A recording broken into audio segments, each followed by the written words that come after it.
everyone, welcome back to our channel. Today I'm going to be showing you how to apply your serums to get the most out of your skincare routine. Serums are packed with powerful ingredients that can transform your skin, but applying them correctly is key. First things first, you need to choose the right serum for your skin type and concerns.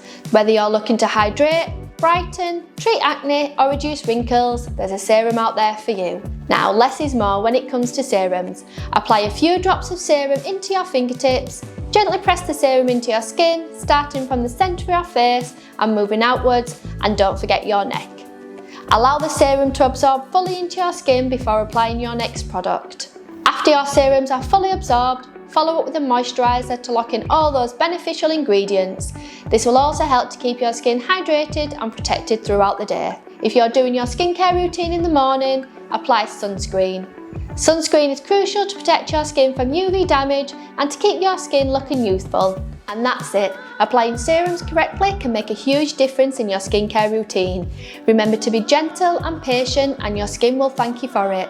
If you found this video helpful, give it a like and share for more skincare tips and tricks.